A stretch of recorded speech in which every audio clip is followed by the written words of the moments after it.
Celui qui ne prie pas doit-il jeûner? Est-ce que ce jeûne est utile s'il ne prie pas? Est-ce que finalement l'abandon de la prière invalide le jeûne? C'est une question que l'on vous a peut-être posée, chers fidèles, avec l'approche du mois de Ramadan.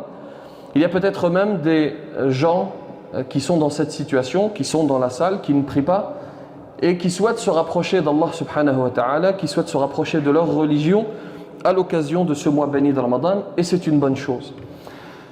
Je vais répondre à cette question, mais je précise d'abord que les savants sont divisés à propos du statut de celui qui ne prie pas, de celui qui prie sporadiquement, épisodiquement, qui prie puis abandonne, qui prie, abandonne, etc.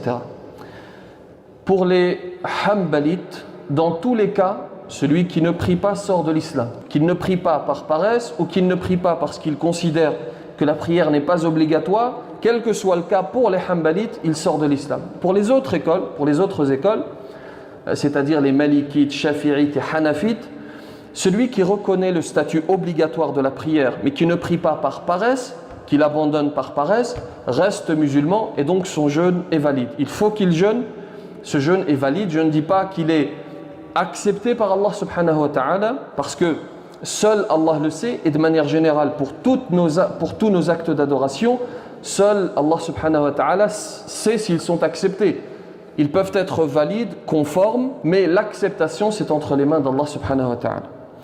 Donc, pour la majorité, c'est-à-dire les Malikites, Shafi'ites, Hanafites, celui qui ne prie pas doit tout de même jeûner parce qu'il reste musulman.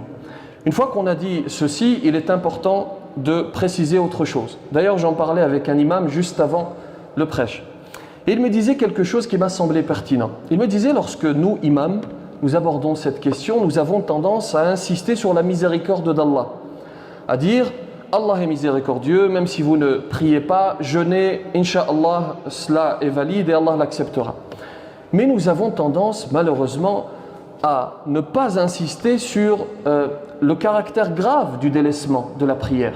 Parce que certes, oui, Allah est miséricordieux. Oui, il faut de la douceur dans l'exhortation.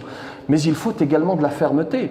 Et il faut rappeler, et je le fais à cette occasion, il faut rappeler que délaisser la prière, c'est un péché grave.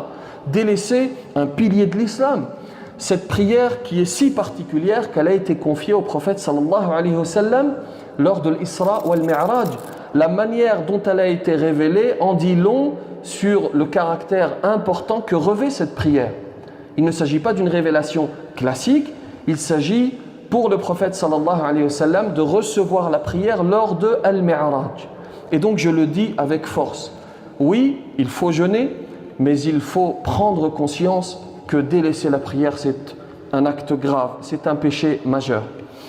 Et je vous invite, chers fidèles, à prendre par la main celui qui vous pose cette question, à mettre une dose de sagesse, une dose de douceur et de fermeté dans votre manière de lui répondre, pour l'inviter à jeûner et en même temps, Inch'Allah, à ne plus se séparer de la prière.